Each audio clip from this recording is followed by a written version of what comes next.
성경 봉독 드리겠습니다. 오늘 우리에게 주신 하나님의 말씀은 신약성경 누가복음 18장 1절에서 8절까지 말씀입니다.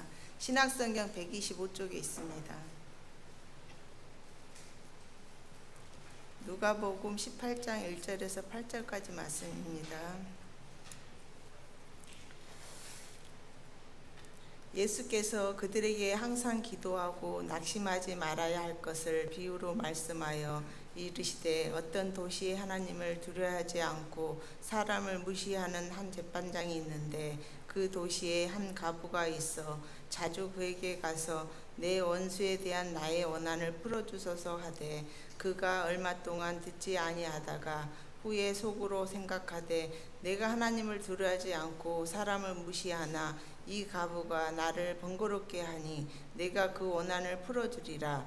그렇지 않으면 늘 와서 나를 괴롭게 하리라 하였느니라. 주께서 또 이르시되 불의한 재판장이 말한 것을 들으라. 하물며 하나님께서 그 밤낮 부르짖는 택하신 자들의 원한을 풀어주지 아니하겠느냐. 그들에게 오래 참으시겠느냐. 내가 너희에게 이르노니 속히 그 원한을 풀어 주시리라. 그러나 인자가 올 때는 세상에 믿음을 보겠느냐 하시느니라. 아멘. 이것은 오늘 우리에게 주신 하나님의 말씀입니다.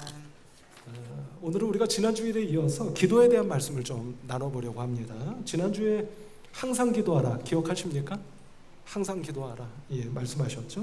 왜 항상 기도하라고 말씀하셨죠? 두 가지 말씀드렸는데 혹시 기억하실지 모르겠습니다. 뭐였죠? 첫 번째는 항상 기도해야 우리의 마음과 삶이 흔들리지 않습니다. 더 나아가 하나님이 나의 마음과 삶의 중심이 되십니다. 이제 그런 말씀을 우리 나눴죠. 두 번째는 항상 기도해야 그래서 마치 재판장을 계속 쫓아다녔던 말씀, 그 비유 말씀 가운데 있는 한 과부 여인처럼 계속 끊임없이 항상 매달릴 때 하나님께서 응답해 주신다라고 하는 그 말씀을 우리가 함께 나누었었어요. 오늘은 그 본문 말씀 1절에 있는 그 기도에 대한 말씀의 두 번째 내용을 좀 한번 상고해 보려고 합니다. 1절 우리 같이 한번 읽어볼까요? 시작. 예수께서 그들에게 항상 기도하고 낙심하지 말아야 할 것을 비유로 말씀하여, 이렇게 되어 있습니다. 그러니까 항상 기도하라는 것이 첫 번째고요. 두 번째는 뭐라고 할 수 있는 겁니까? 기도할 때 뭐 하지 말아라? 낙심하지 말아라.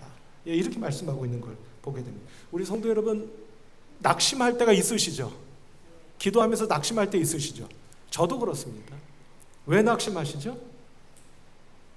뭐 간단한 거 아닙니까? 계속 기도하는데 응답이 없는 거예요. 낙심하게 됩니다. 저도 그럴 때가 있고 지금도 그런 가운데 있다고 해도 뭐 과언이 아니겠는데요.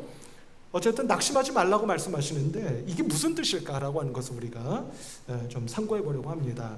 저도 이 말씀을 준비하면서 저도 은혜를 받았어요. 아, 내가 이렇구나.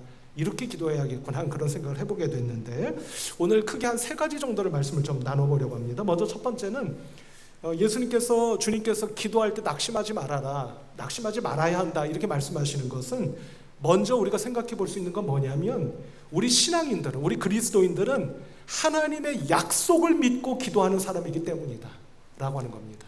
뭘 믿는다고요? 약속. 아유, 계속 기도해. 그럼 언젠가 응답 올 거야. 그냥 무턱대고 그러라는 말씀이 아닌 거죠. 하나님의 뭘 믿고 기도하는 거다? 약속. 이렇게 되는 겁니다.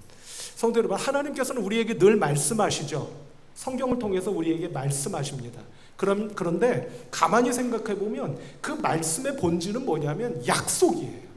그래서 하나님께서는 당신께서 말씀하신 것을 반드시 지키시잖아요. 이루시잖아요.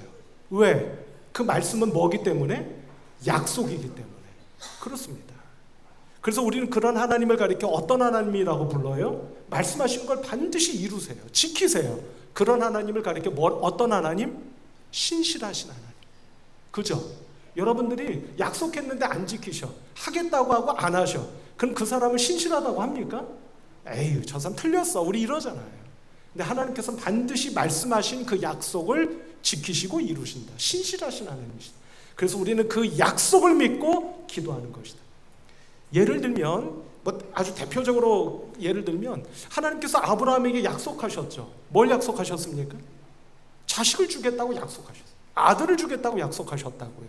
근데 그 약속을 끝간데는 지키셨습니까? 안 지키셨습니까? 지키셨잖아요. 세월이 걸려서 그렇지 지키셨잖아요. 아들을 결국 주셨잖아요.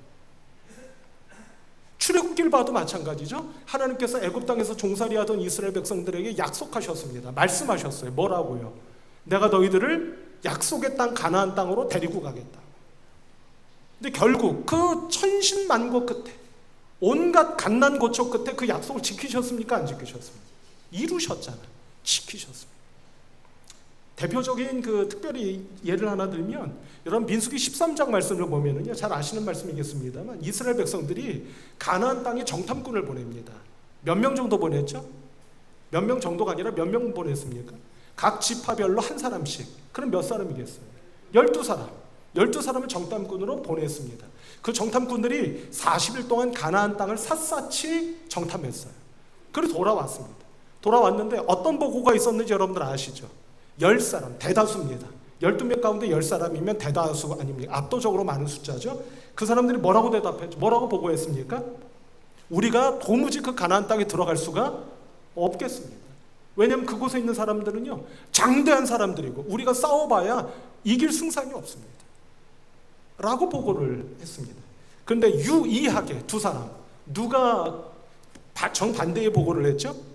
여호수아와 갈렙. 두 사람은 그렇게 보고하지 않았습니다. 어떻게 보고했는지 한번 말씀을 보도록 할까요? 민수기 14장 6절로 8절의 말씀입니다. 이게 여호수아와 갈렙의 보고예요. 한번 같이 한번 읽어볼까요? 시작.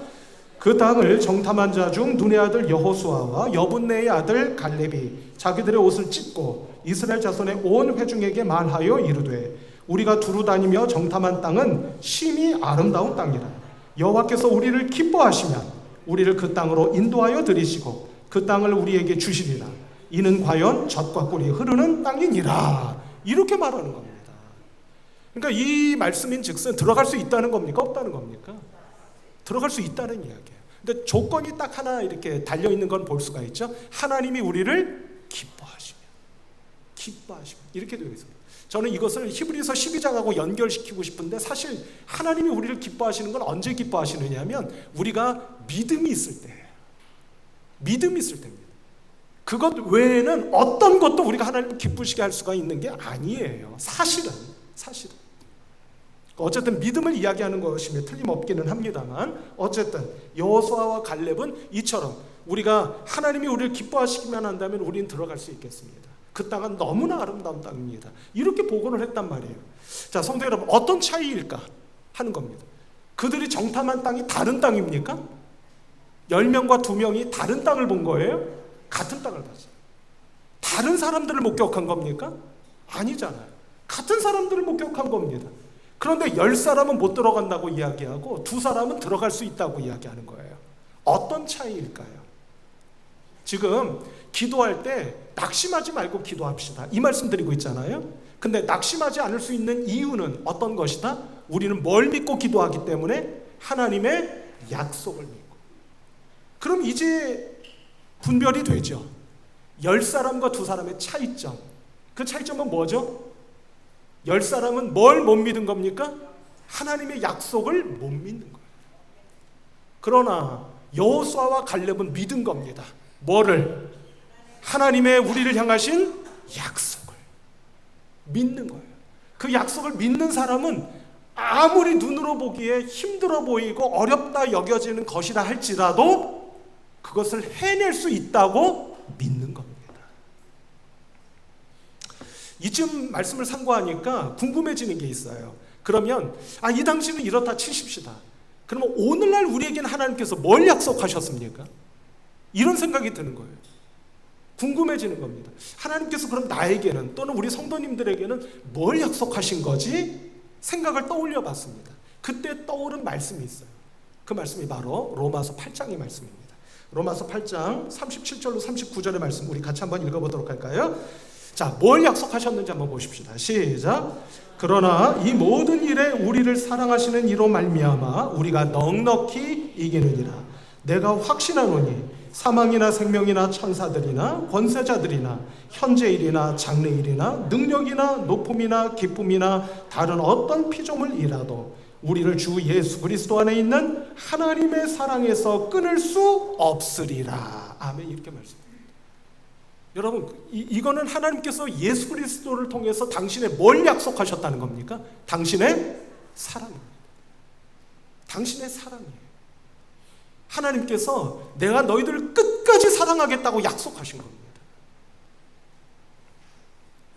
근데 여러분, 이 사랑은 굉장히 중요하죠. 뭐 여러 가지로 말씀드릴 수 있겠습니다만, 제가 말씀을 이렇게 묵상하고 떠올렸을 때 떠오른 게 있었어요. 그게 두 가지였는데, 그게 뭐냐면, 여러분, 사랑하는 사람, 내가 누구를 사랑해요. 그럼 사랑하는 대상에게 뭘 합니까? 뭘 하세요? 뭐 딱히 하는 게 없으신가 봐요. 뭘 하죠? 제가 떠오른 건 그냥 이렇게 언뜻 생각하자마자 떠오른 게 두 가지가 있었습니다. 첫째는 뭐냐면, 내가 누군가를 사랑하면 그 사랑하는 대상이 필요로 하는 것을 채워주려고 합니다. 그렇지 않나요? 자식들이 뭐가 필요하대. 그럼 여러분 그냥 못 본 척 하지 않으시잖아요. 내가 능력이 있든 없든, 능력이 되든 안 되든 그 필요한 걸 채워주려고 나의 모든 걸 쏟아붓잖아요. 그러니까 내가 누군가를 사랑한다고 하는 것은 사랑하는 대상이 필요로 하는 걸 채워주려고 하는 겁니다. 따라서 하나님께서 우리에게 사랑을 약속하셨다는 얘기는 뭐예요? 뭐가 되는 거예요? 그게 언제 일어났는지는 우리는 알 수 없지만, 내가 필요로 하는 것을 하나님께서 반드시 채워주신다는 거예요. 두 번째는 뭐냐면, 뭐 너무나 당연한 거겠습니다만, 내가 사랑하는 사람이 있다면 그 사람을 끝까지 지켜주고 돌봐주고 보호해 주려고 하는 거예요. 따라서 하나님께서도 우리를 사랑하신다고 약속하셨다고 하는 이야기는, 바꿔 말하면 우리를 끝까지 지켜주시고 돌봐주시고 보호해 주신다는 말씀의 다름이 아니라는 말씀입니다. 우리 성도 여러분, 오늘 꼭 믿고 돌아가시기를 바라는데요, 이처럼 하나님께서 나를 또는 우리 가족을 예수 그리스도를 통하여 끝까지 사랑하시겠다고 약속하셨다. 그 사랑이 그 약속을 통해 나에게 임하여 있다 라고 하는 것을 꼭 붙잡고 믿고 돌아가는 우리 성도 여러분들 다 되실 수 있길 바랍니다. 그럴 때 우리가 기도하면서 뭐 하지 않을 수 있다? 낙심하지 않을 수 있다. 왜요? 그 사랑의 약속을 믿기 때문에 이렇게 되는 것이죠. 모쪼록 우리 성도 여러분들께서 늘 기도하면서 응답이 오지 않아, 문제가 해결되지 않아 낙심할 때가 있지만, 머릿속에 떠올리시며 마음속에 떠올리시며 하나님께서 약속해 주셨어. 근데 그 약속이 언제 이루어질지는 알 수 없지만 그 약속은 반드시 이루어질 수밖에 없는 약속이야 라고 하는 것을 굳게 믿고 기도 가운데 낙심하지 않는 기도의 역군들이 꼭 되실 수 있기를 주님 이름으로 축복합니다. 두 번째 말씀의 은혜는 뭐냐면요, 이겁니다. 우리가 기도할 때, 제가 이 말씀을 여러 차례 말씀드린 것 같습니다만, 우리가 기도할 때 그 기도를 하나님께서 다 이미 알고 계시기 때문이다 라고 하는 겁니다. 하나님께서 알고 계신다. 우리 성도 여러분, 지난번 그 8월 1일이었나요? 우리가 교회에서 그 어머니 기도회로 모인 적이 있잖아요. 그 어머니 기도회를 모일 때 우리가 이사야 51장 말씀을 보셨어요. 이사야 51장 말씀을 보셨는데, 그때 이사야가 이스라엘 백성들을 꾸짖습니다. 왜 꾸짖느냐면, 너희들은 하나님 외에 왜 다른 것들을 무서워하고 두려워하느냐. 그렇잖아요. 우리 성도 여러분, 우리는 누구만 두려워하는 사람이어야 하는 겁니까? 하나님만 두려워하는 사람이어야 해요. 세상 권력이 아무리 강력해 보이고 세상 물질의 힘이 아무리 막강해 보여도 우리는 그것을 두려워하는 사람들이 아니라 오직 한 분 하나님만 두려워하는 사람들이지 않습니까? 그런데 이사야 선지자가 볼 때 이스라엘 백성들이 엉뚱한 것 때문에 자꾸 무너지고 쓰러지고 무서워하고 두려워하고 그러고 있단 말입니다. 그래서 그들을 꾸짖으면서 뭐라고 말씀하셨느냐면, 한번 또 같이 한번 보실까요? 13절 말씀, 이사야 51장 13절입니다. 같이 한번 볼까요? 시작. 하늘을 펴고 땅의 기초를 정하고 너를 지은 자 여호와를 어찌하여 잊어버렸느냐. 너를 멸하려고 준비하는 저 학대자의 분노를 어찌하여 항상 종일 두려워하느냐. 학대자의 분노가 어디 있느냐. 이렇게 말씀하고 있는 걸 보신 일이 있어요. 근데 이 말씀의 앞부분을 보면 뭐라고 말씀하시느냐면, 하늘을 펴고 땅의 기초를 정하고 너를 지은 자 여호와, 이렇게 되어 있어요. 이게 무슨 말입니까? 하나님은 어떤 분이시라는 거예요? 우리가 너무나도 잘 알고 있고 믿고 계시는 것처럼 온 세상을 지으신 분이시고 너까지도 지으신 분이시다, 이렇게 말씀하고 있는 겁니다. 그러니까 세상을 만드셨을 뿐만 아니라 우리들 각자를 만드셨고 지으신 분 하나님, 그분 왜 다른 것들을 두려워하고 있느냐, 이렇게 지금 말씀하고 있는 말씀이잖아요. 우리 성도 여러분, 하나님께서 나를 지으셨다, 세상을 만드셨다. 이 이야기는 무슨 뜻이 되느냐면, 바꿔 말하면 이렇게 되는 겁니다. 하나님께서는 세상을 만드셨기 때문에 그 누구보다도 세상을 잘 아세요. 같은 논리로 하나님은 저를 지으셨고 여러분들을 지으셨기 때문에 이 세상 그 누구보다도, 아니 나 자신보다도 나를 더 잘 아시고 계십니다. 우리 성도 여러분, 이 얘기는 또 무슨 얘기가 되는 거냐면, 여러분들이 지금 어떤 일을 겪고 무슨 문제를 만나 계시던지 간에 하나님께서 그것을 안다 모른다, 그것을 알고 계신다 모르고 계신다, 알고 계시는 거예요. 하나님이 지금 여러분들이 어떤 어려움을 겪고 계시고 어떤 기도의 제목을 가지고 계시고 어떤 문제에 맞닥뜨려 계시는지 하나님께서 모르시는 것도 아니고 관심이 없으신 것도 아니고 그것을 다 알고 계신다는 거예요. 성도 여러분, 하나님이 다 알고 계신데요, 그것만으로도 사실 조금 위로가 되지 않습니까? 근데 중요한 것은 뭐냐면, 알고 계신다는 얘기는 무슨 뜻이 되는 거냐면, 알고 계시는 하나님께서 가만히 계시겠느냐, 이 말씀이 되는 거예요. 가만히 계시겠습니까? 아니 가만히 계시겠습니까? 예?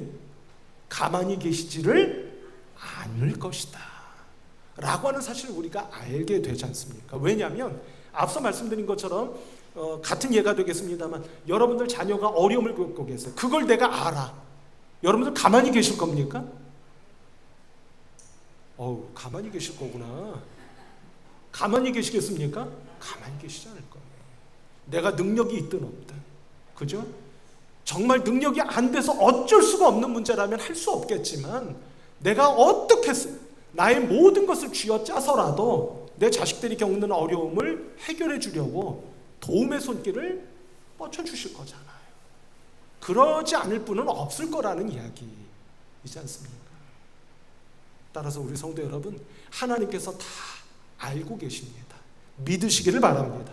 그리고 알고 계신 하나님께서 반드시 여러분들에게 도우심의 손길을 뻗쳐주시고 은혜를 베풀어 주실 것을 믿고 돌아가는 우리 성도 여러분들 한 분 한 분 모두가 되시기를 주님의 이름으로 축복합니다.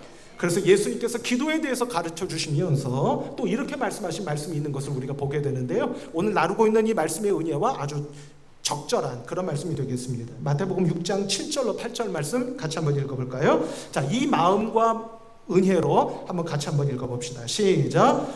또 기도할 때 안 나왔나요? 없습니까? 네, 없네요. 그럼 제가 그냥 읽어드리겠습니다. 한번 잘 들어보시기 바랍니다. 또 기도할 때에 이방인과 같이 중언부언하지 말라. 그들은 말을 많이 하여야 들으실 줄 생각하느니라. 그러므로 그들을 본받지 말라. 구하기 전에 너희에게 있어야 할 것을 하나님 너희 아버지께서 아시느니라. 아멘. 이렇게 말씀하고 계십니다. 다 아시고 계시는 하나님께 오늘 이렇게 기도하시죠. 하나님 알고 계시죠? 반드시 저에게 도우심의 손길, 은혜를 내려주실 것을 제가 믿습니다. 그렇게 기도하시며 뭐하지 않는, 낙심하지 않고 항상 기도하실 수 있어서 결국에는 반드시 하나님의 응답해 주심을 힘입고 그 은혜를 체험하고 축복을 받고 누리는 우리 복된 성도 여러분들 모두가 되실 수 있기를 바랍니다. 마지막 세 번째 말씀의 은혜는 뭐냐면요, 우리가 기도할 때 낙심하지 않을 수 있는 세 번째 은혜는 뭐냐면요, 이겁니다. 기도에 응답이 없어요. 하나님께서 안 듣고 계시나? 좀 전에 말씀드린 것처럼 모르고 계시나? 우리가 온갖 생각을 하게 되지 않습니까? 근데 우리가 성경을 읽으며 우리가 깨닫게 되는 것 한 가지가 있습니다. 그것은 무엇이냐면, 아직 응답이 오지 않았다? 그 이야기는 바꿔 말하면 뭐가 되느냐면, 하나님께서 내가 기도하고 있는 것보다도 더 좋은 것을 주시려고 하신다. 그것을 믿어야 된다는 말씀입니다. 그럴 때 우리가 기도하면서 뭐 하지 않을 수 있겠습니까? 낙심하지 않을 수가 있는 겁니다. 그렇지 않을까요? 앞서 제가 설교 말씀 모두에 우리가 기도할 때 왜 기도에 응답이 없어서 낙심할 때가 있다, 이런 말씀 드렸잖아요. 저도 그런 때가 있고요. 하나님께서 이걸 안 들어주시려나? 하나님께서 아니 듣고 계시나? 이런 생각을 할 때도 있고요. 그래서 기도의 어떤 그 마음을 잃어버릴 때도 있습니다. 우리 성도는 그럴 때가 있지 않으세요? 기도하고 싶은 마음이 사라져버리는 그런 때도 있잖아요. 그런 때조차도 있다는 말씀입니다. 그런데 그것은 바꿔 말하면 응답이 오지 않고 있는 것은 어떤 거라는 겁니까?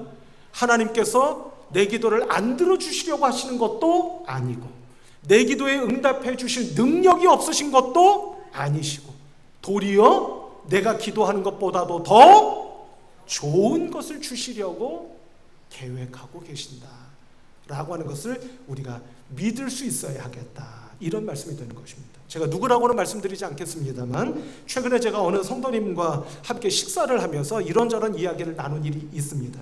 그때 그 성도님의 간증을 들어본 일이 있어요. 어떤 간증이었느냐면 이런 간증입니다. 어떤 기도를 열심히 하셨습니다. 하나님 이 기도 꼭 들어주셔야 됩니다 라고 열심히 간절히 하나님께 기도하셨대요. 근데 그 기도를 하나님께서 안 들어주신 겁니다. 얼마나 낙심이 되고 상심이 되셨겠어요? 그래서 마음이 늘 좋지 않고 힘드신 그런 순간이 있으셨답니다.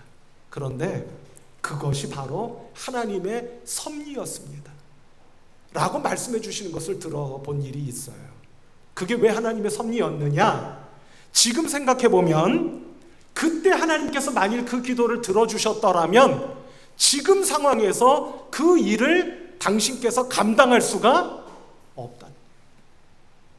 모든 것이 하나님의 솜씨이고 모든 것이 하나님의 섭리이며 모든 것이 하나님의 은혜였음을 도저히 당시로서는 내 머리 내 마음으로는 받아들일 수도 이해할 수도 없었으나, 지금 와서 돌이켜보니 그 기도를 들어주시지 않으신 것이야말로 하나님의 은혜요 섭리였음을 절절하게 깨달으신다 라고 하는 말씀을 들어본 일이 있습니다. 그 이야기를 들으며 제가 맞장구를 쳤죠. 맞습니다. 하나님께서는 결단코 저와 권사님을, 성도님을 결단코 버리지 않으십니다 라는 말씀을 나눈 일이 있습니다. 우리 성도 여러분, 지금 기도에 응답이 되지 않고 있는 것이 있으십니까? 그래서 애가 타시고 어떤 때는 기도의 마음조차 잃어버리시는 때가 있으십니까? 오늘 이 말씀에 귀 기울이셔서 여러분들에게 은혜가 되시기를 바라는데요, 그것은 바로 어떤 것이다? 내가 기도하는 것보다도 더 좋은 것을 하나님께서 예비하고 계신다고 하는 사실을 꼭 믿으시는 우리 성도 여러분들이 되시기를 바랍니다. 그래서 기도하시며 뭐하지 않는, 낙심하지 않고 항상 기도하여 끝간되는 하나님의 도우심과 은혜와 능력, 축복을 다 받고 누리시는 우리 성도 여러분들 되시기를 주님의 이름으로 축복합니다. 오늘 본문 말씀 마지막 8절의 말씀을 보면 이렇게 말씀합니다. 그런데 8절 말씀 같이 한번 읽어볼까요? 시작. 내가 너희에게 이르노니 속히 그 원한을 풀어주시리라. 그러나 인자가 올 때에 세상에서 믿음을 보겠느냐 하시니라. 아멘. 이 믿음, 인자가 세상에 올 때에 이런 믿음을 보겠느냐, 바꿔 말하면 낙심하지 않고 끝까지 기도하는 믿음을 가지고 있는 사람들을 보겠느냐, 바꿔 말하면 그 믿음을 가진 자가 몇이나 있겠느냐 라고 되물으시는 겁니다. 우리 성도 여러분, 앞서 우리가 세 가지의 말씀의 은혜를 나누었습니다. 낙심하지 않고 기도하게 되는 은혜 세 가지. 그 세 가지가 뭐였습니까? 첫 번째가 뭐였죠? 하나님의 약속을 믿는 믿음. 두 번째는 뭐였죠? 나의 기도를 하나님께서 다 이미 알고 계신다고 하는 믿음. 세 번째는 무엇이었습니까? 응답이 없다면 그것은 내가 기도하는 것보다도 더 좋은 것을 예비하고 계신다고 하는 믿음. 이 세 가지입니다. 성도 여러분, 한번 여러분들 스스로를 돌이켜 보시기 바랍니다. 이 세 가지의 믿음이 여러분들의 마음속에 오늘 이 시간 이 자리에 있으십니까? 두 가지가 있으신가요? 한 가지가 있으신가요? 아무것도 없으십니까? 그렇지는 않으시겠죠.